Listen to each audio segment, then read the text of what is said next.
German commanders stared at the reconnaissance photos in disbelief. A single factory, stretching farther than their eyes could follow, stood in the heart of America. It wasn't a base, not a military camp, but an entire city built to forge war machines. Imagine it. Rows upon rows of glistening silver B-24 bombers rolling out every hour, not every week. Each aircraft built inside a building so massive that clouds formed beneath its steel ceiling. The Germans thought their U-boats and Luftwaffe raids could cripple Allied production, but this place, this monster of metal and manpower, made that idea laughable. This was not just a factory. It was a declaration, a fortress of industry so vast that even Hitler's spies called it the eighth wonder of the world. But how did America, still recovering from the Great Depression, build a factory the size of a city? In total secrecy, in record time? And what dark promise did President Roosevelt make to ensure it would never stop running day or night? Because what began as an audacious dream would soon turn into one of the most terrifying realities for the German High Command. This is the untold story of the Willow Run bomber plant, a factory the size of a city. The morning fog clung to the Michigan fields like a secret refusing to be told. It was the winter of 1941, and the ground near Ypsilanti still smelled of damp earth and diesel. Farmers stood by their fences, watching surveyors hammer stakes into the frozen soil, muttering about the government buying up acres faster than the snow could melt. No one truly knew what was coming, only that it would be enormous. At first, whispers floated through the nearby towns. Some said it was a new Ford plant. Others claimed the Army was building an air base. But a few men in Washington and one man in Dearborn knew the truth. Henry Ford, America's industrial giant, the man who once promised to give every family a car, had now been asked to build something far more dangerous. A bomber factory capable of producing one airplane every hour. Imagine that for a moment. An aircraft every 60 minutes. The Germans had scoffed at the very idea. Their factories were surrounded by rubble, their workers exhausted from bombings. Even Britain struggled to keep up production while under constant air raids. But across the Atlantic, untouched by enemy bombs, America's heartland began to pulse with a new kind of war rhythm. Ford didn't just want to help. He wanted to prove that machinery and manpower could win a war faster than any army. So, he made a promise. He would build the largest factory in the world, a building so vast it would need its own weather system. Inside the boardrooms of Washington, eyebrows rose. Ford was known for his arrogance, his belief that assembly lines could solve anything. "You can't mass-produce bombers like you build cars," one general had warned. "They're too complex, too delicate." Ford only smiled. "Then we'll make them simple." It was the kind of statement that divided the room. To his critics, it sounded naive. To his engineers, it sounded like a challenge. And to President Roosevelt, desperate for results, it sounded like hope. By spring, the farmland outside Ypsilanti had transformed into a labyrinth of steel beams and roaring cranes. The design alone defied logic, a single continuous building with over 3.5 million square feet under one roof. It was so massive that workers used bicycles to get from one end to the other. And still, Ford wanted more. He demanded conveyor lines long enough to carry a bomber's wings from start to finish without stopping.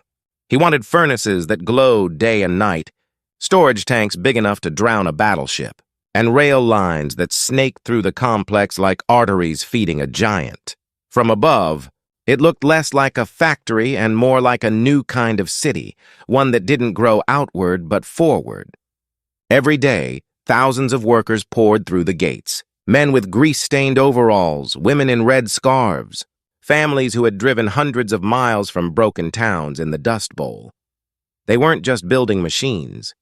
They were building a future.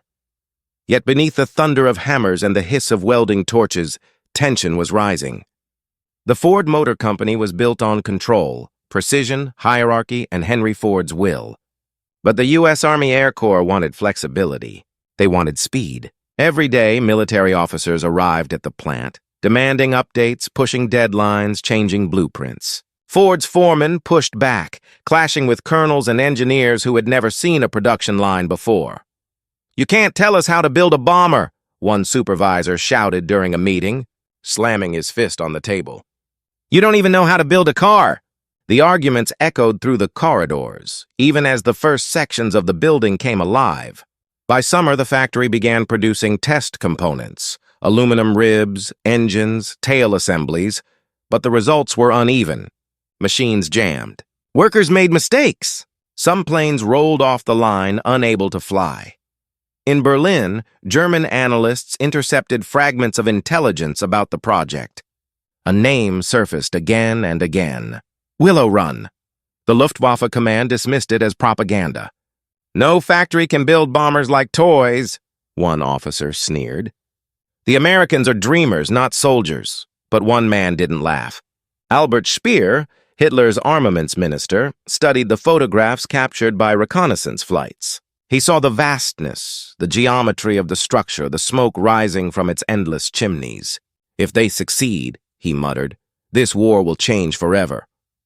Back in Michigan, Ford faced his own battle. The plant wasn't working. The dream was too big. Production had slowed to a crawl.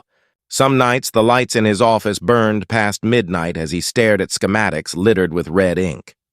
The Air Corps wanted results. Congress wanted accountability. And his workers, many untrained, exhausted, and overworked, wanted to go home. But then came the moment that would define Willow Run. One cold night in late 1942, a group of engineers stood in the half-lit factory floor staring at a bomber frame that wouldn't fit through the next stage of the assembly line. It was a disaster. The entire system had been built backward.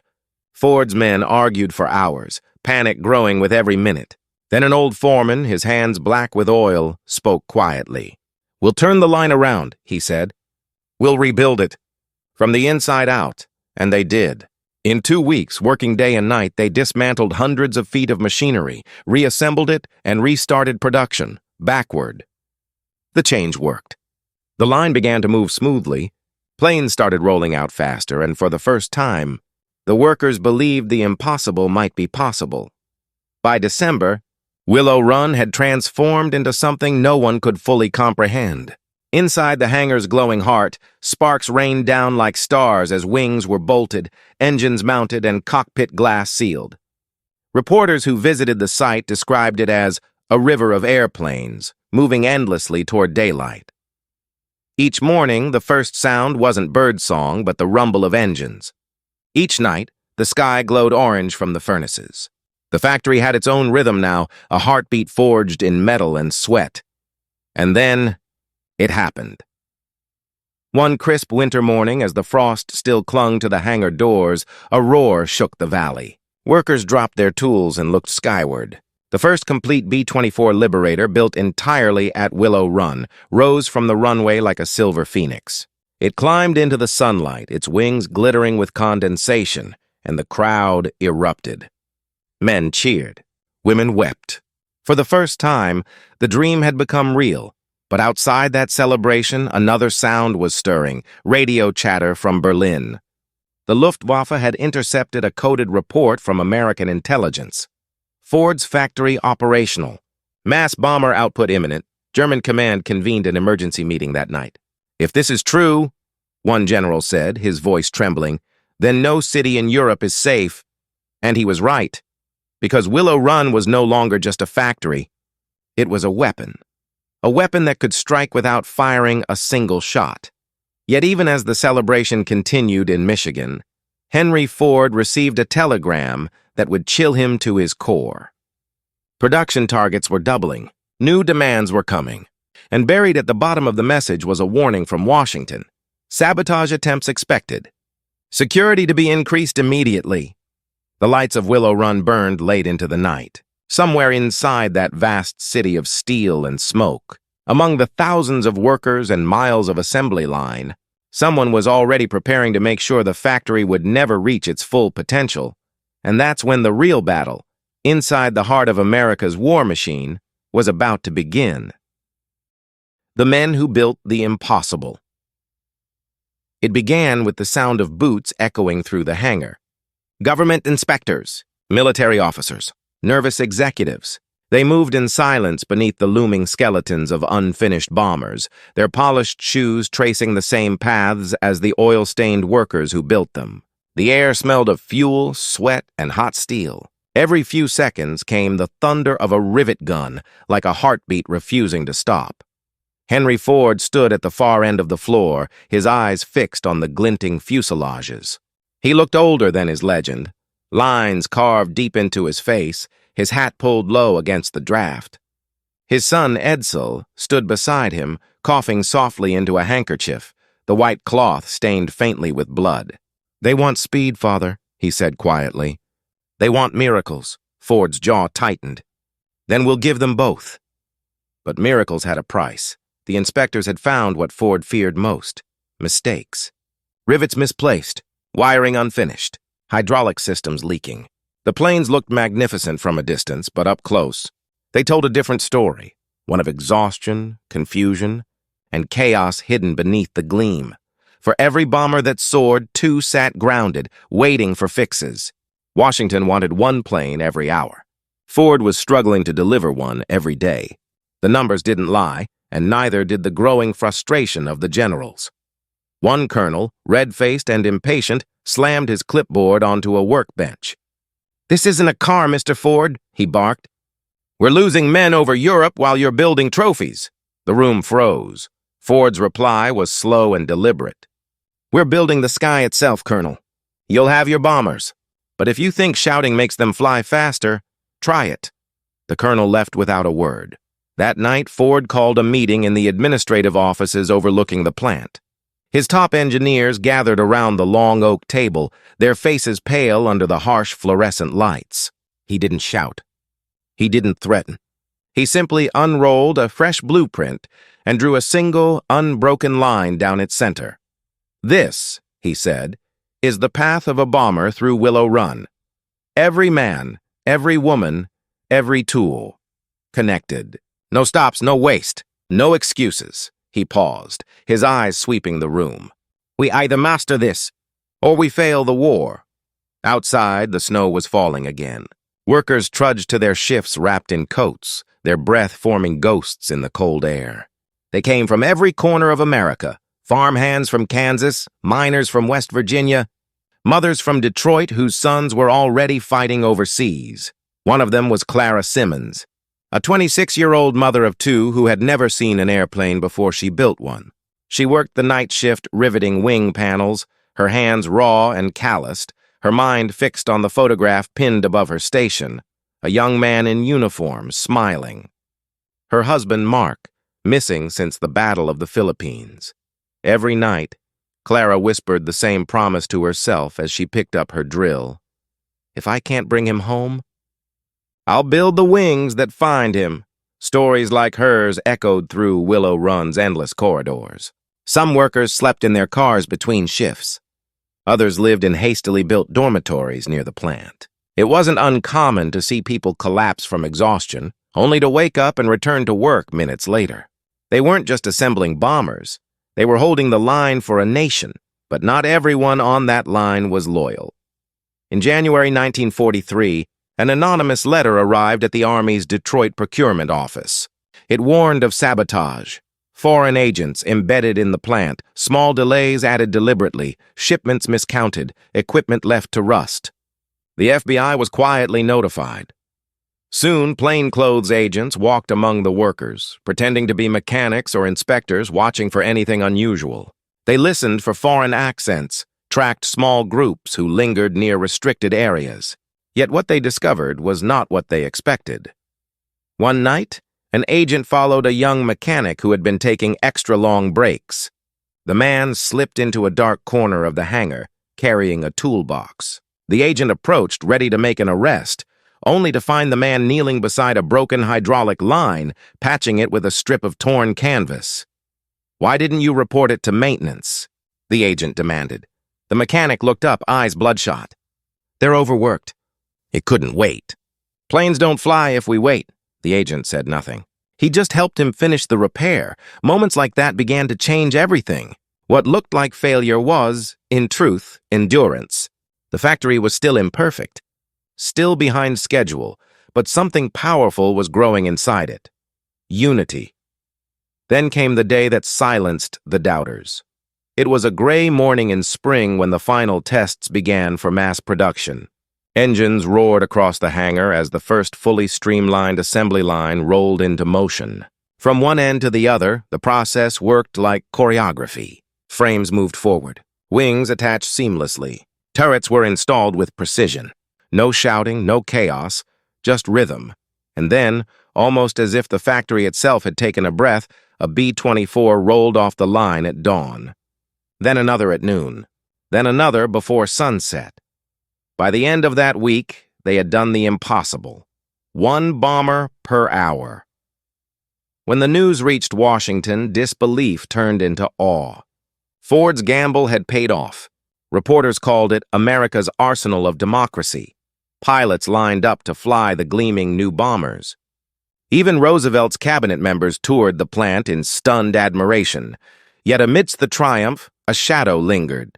Edsel Ford, who had carried the weight of the project while shielding his father from mounting criticism, had fallen gravely ill. Years of pressure, sleepless nights, and constant stress had eaten away at his health. He visited the plant one last time that summer, walking slowly between the humming assembly lines. Workers waved as he passed, unaware of how sick he was. He stopped beneath the tail of a completed B-24, the sunlight glinting off its polished metal. "They'll never understand what this place cost," he murmured. 2 weeks later, he was gone. When the telegram arrived, the factory fell silent. For the first time in months, the great machines stopped. Even the furnaces cooled. Henry Ford, now a frail shadow of himself, refused to leave his office for 2 days. And when he finally emerged, the look in his eyes had changed. He wasn't building bombers anymore. He was building a legacy for his son, for his workers, for a nation that refused to surrender. But far across the Atlantic, in a cold bunker beneath Berlin, a different kind of silence reigned. German intelligence had just intercepted updated reconnaissance photos of Willow Run. Thousands of planes lined the airfields like silver fish ready to swarm. One officer whispered to his commander, "If this continues, we can't win the air war." The commander frowned. "Then we must find a way to stop it." And even as bombers thundered off the assembly lines in Michigan, a quiet directive was signed in Berlin, an order that would reach across oceans and change Willow Run forever. The order carried one chilling phrase: disrupt American production by any means necessary. Secrets beneath the smoke. It started with a fire that wasn't supposed to happen. A small one. Just a flash near the hydraulic testing bay. Workers rushed with extinguishers, and within seconds it was out. No one was hurt. No equipment destroyed. But something about it felt wrong. The supervisor noted that the valve had been deliberately loosened. He didn't tell the press. He didn't even tell Ford. He quietly wrote it in a report that was sent to the Army office in Detroit. By then, the war had entered its deadliest phase. Europe was burning, the Pacific was bleeding, and every hour mattered. Willow Run was now producing bombers faster than any factory in history, rolling steel giants that would carry the war deep into the heart of Germany. But as America's skies filled with B-24s, strange things began happening on the ground. Tools went missing. Parts vanished. A crate of critical engine components never reached its destination. On one occasion, a delivery truck left the plant with 30 bomb racks and arrived in Chicago with 29. No one wanted to admit it, but the whispers had begun.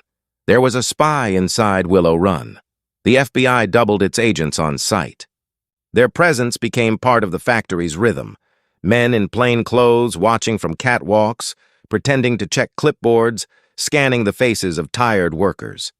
Everyone knew something was wrong. Everyone pretended nothing was. Clara Simmons noticed it first. She'd been promoted to shift lead on the wing assembly line, responsible for 20 women who could now rivet blindfolded. But she couldn't ignore the unease that hung in the air.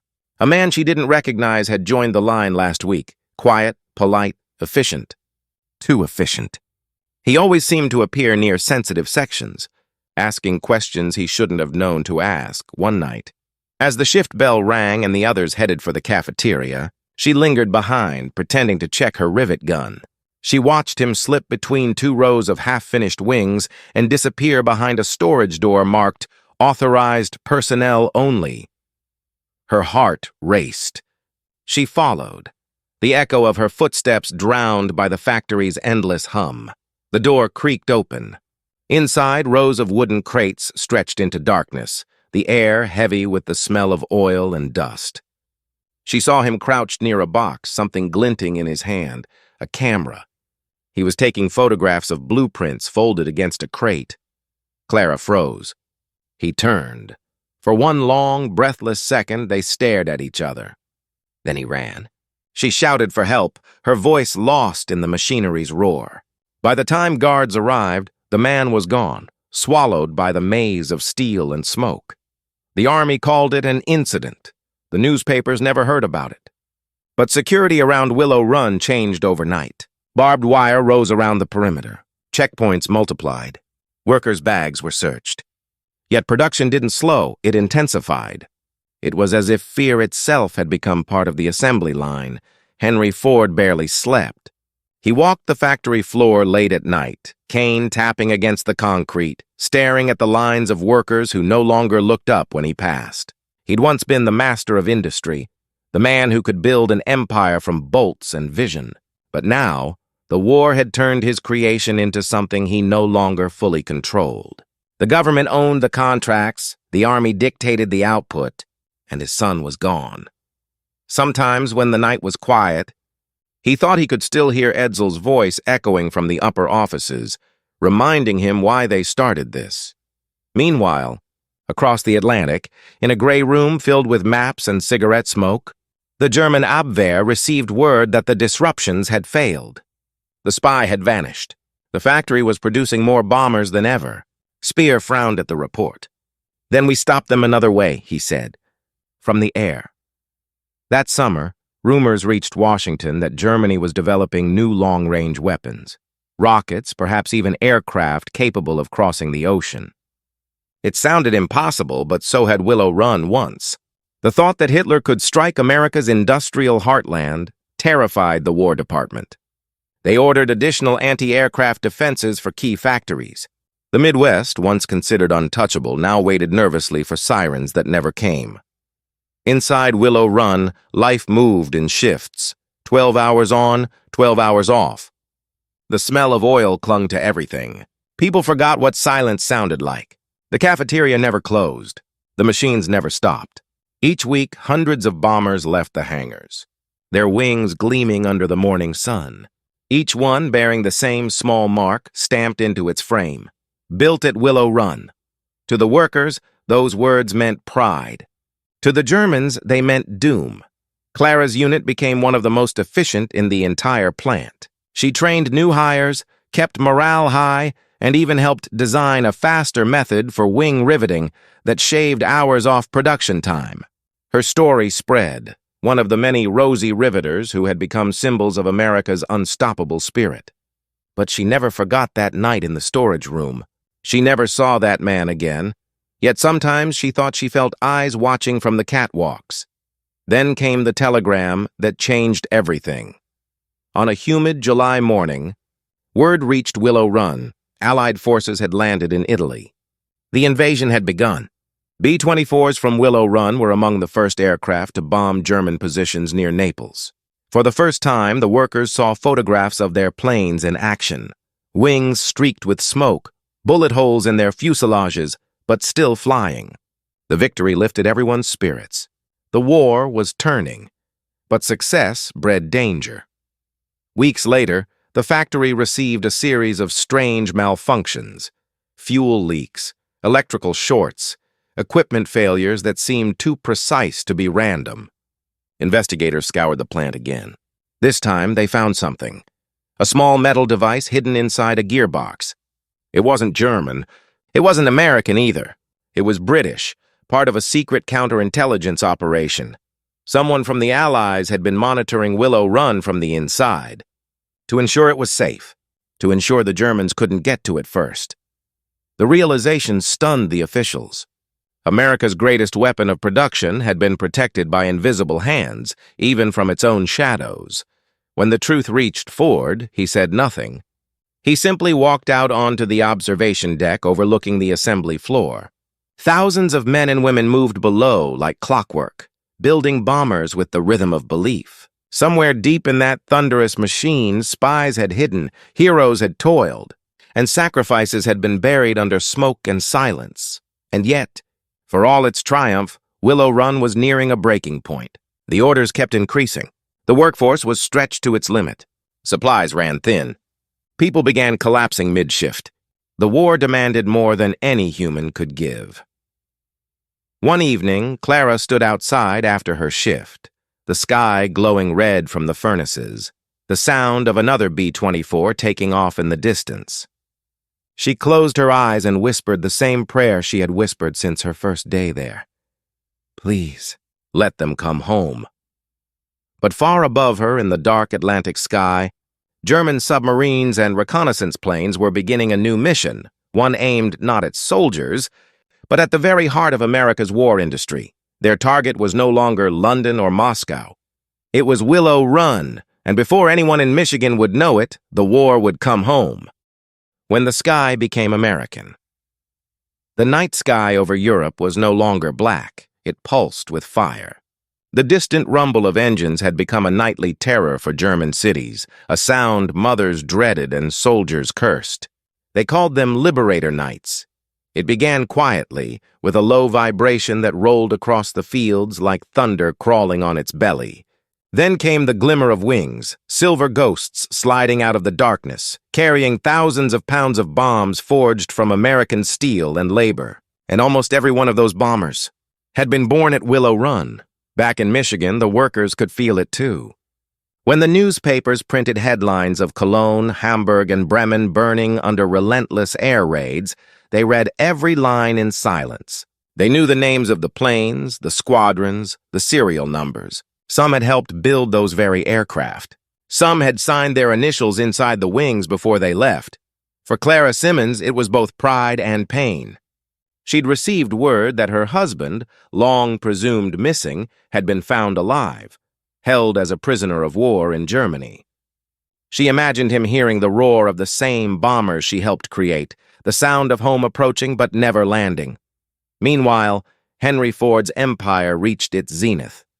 Willow Run had become a city unto itself, complete with its own fire department, hospital, police, and rail system. More than 40,000 workers flooded through its gates each day, producing bombers faster than any nation had ever dreamed possible. One aircraft every 55 minutes. But the success came with an invisible cost. The machinery strained. The people strained more.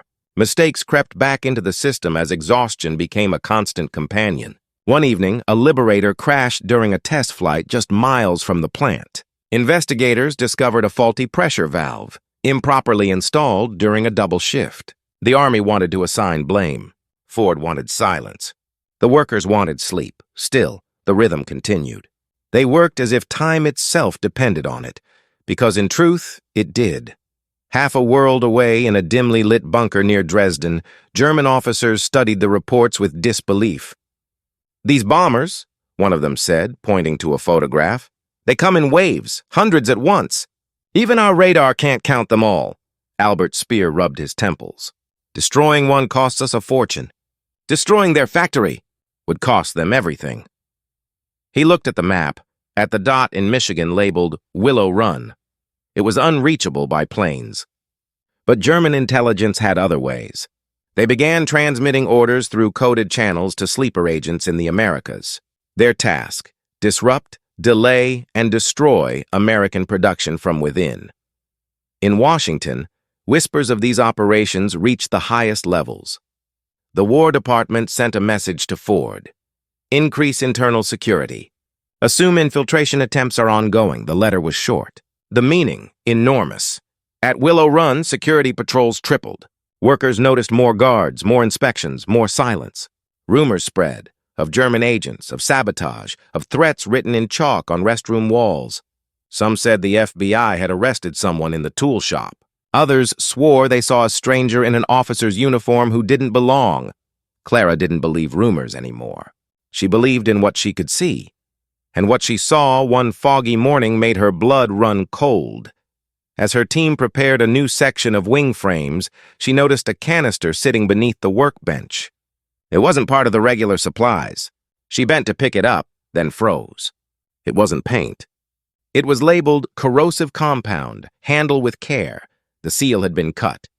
Someone had been trying to sabotage the aluminum fittings from inside. She called security. Within minutes, soldiers swept through the floor, questioning everyone. But no one claimed responsibility. The canister disappeared before the investigation ended. That night, Ford walked the assembly line alone. His hands trembled slightly as he touched the cold metal skin of a bomber's fuselage. He thought of his son, of the weight Edsel had carried, of the dream they had built that now felt haunted by unseen hands. The noise of the factory faded until all he could hear was the echo of his own footsteps. "Do you still believe it was worth it?" one executive asked him quietly. Ford didn't answer. He looked up instead, at the factory roof so high it vanished into shadow. "They said this place would build freedom," he murmured. "I just didn't know it would cost so much to prove it." The next morning, a train left Willow Run carrying 6 freshly completed B-24s toward the airfields on the East Coast. It never reached them. Somewhere in Pennsylvania, an explosion tore through the rail yard. Investigators found no trace of the saboteurs.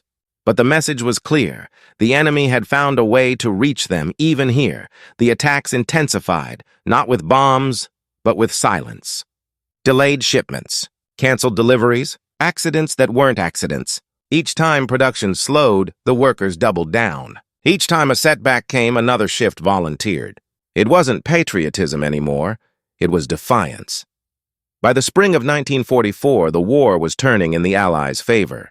The B-24s from Willow Run spearheaded the bombing of German oil fields, crippling the Nazi war machine. The Luftwaffe tried to fight back, but the sheer number of bombers overwhelmed their skies. German pilots called it Die Amerikanische Flut, the American flood. From London, Allied commanders sent a message to Ford's executives. "Your factory has shortened this war by months." Yet even victory came with shadows. Clara learned that Mark, her husband, had been transferred to a labor camp near Munich. The Allied bombings drew closer to his location each week. Every time a new B-24 left the line, she wondered if its payload would fall too close to him. Her pride and her fear had become the same thing. Then came a day the workers would never forget. At dawn, word spread that the factory had hit an unthinkable milestone, its 8,000th bomber completed. The governor, army officials, and press all gathered for a ceremony. Clara stood among the crowd as Henry Ford, thinner now, stepped up to the microphone. His voice trembled slightly but carried through the hangar. This factory was built on faith, faith that free men and women could build what tyranny said was impossible. Every rivet here is a bullet fired for liberty. Every plane is a promise. To those who fight, to those who wait, to those who will rebuild when this is over. The crowd erupted in applause. But above them, unseen behind the glass of the observation deck, a man was watching. He wore the uniform of a maintenance engineer, his hands clasped behind his back. When the applause reached its height, he slipped away unnoticed. In his pocket was a folded piece of paper covered in coded numbers and a key that opened the restricted storage vault beneath the hangar floor. That night, as the celebration continued, a faint ticking began deep within the storage sector, a sound no one could hear over the laughter and the music. By morning, the first shift would arrive. They'd find the lights flickering, the air filled with the faint smell of smoke, and then an explosion would shake the heart of Willow Run. The sky that had become America's strength was about to face its darkest test yet. The city that never slept. The explosion came just before dawn, a single thunderous crack that rolled through the Michigan countryside and shattered windows in nearby Ypsilanti. The sky above Willow Run glowed orange, then black. Workers on the early shift dropped their tools and ran, smoke pouring from the western hangar. For a few horrifying moments, it looked like the beating heart of America's bomber city had been ripped open. Sirens wailed. Fire crews rushed through the gates, engines screaming, water cannons arcing against the flames. Men formed chains to haul equipment. Women carried buckets, their faces streaked with soot. But amid the chaos, one thing became clear. This was no accident. The blast had been precise, targeted, aimed at the power generators that fed the entire assembly line. Someone had planned it. Someone inside knew exactly where to strike. By sunrise, the fire was out, but the damage was done. The plant stood silent for the first time in months, its humming life snuffed out. Ford arrived hours later, his car pushing through crowds of workers staring in disbelief at the twisted steel and scorched walls. He stepped out, hat low, coat drawn tight against the wind. No one spoke as he walked toward the wreckage. "Get it running again," he said quietly to the nearest foreman. "Today," the man hesitated. "Sir, we don't even know—" Ford cut him off. "Then find out. But the line doesn't stop. Not for them. Not for anyone." And somehow it didn't. Within 48 hours, engineers rerouted the electrical systems, temporary generators were hauled in, and production restarted on reduced power. The workers came back without being asked. Many brought their families to help clear debris. Clara was among them, her hands blistered and raw from hauling rubble. She'd seen enough loss to know what silence could cost.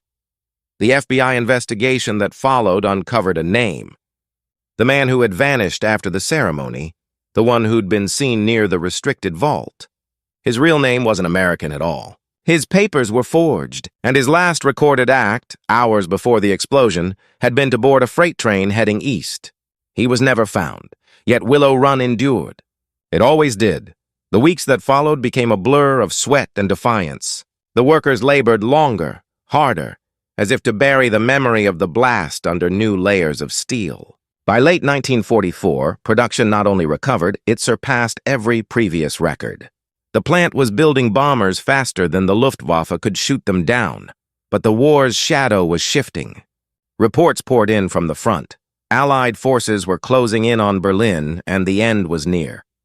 The once terrifying German machine was crumbling under the weight of endless bombing runs, many flown by B-24s built in that very factory.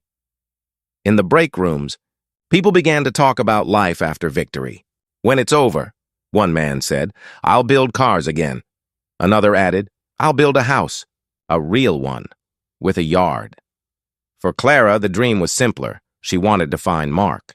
The Red Cross had confirmed his transfer to a camp outside Munich. Liberation was coming. Hope was a dangerous thing, but it was all she had left. Still, even as the world tilted toward peace, the weight of war refused to lift from Willow Run.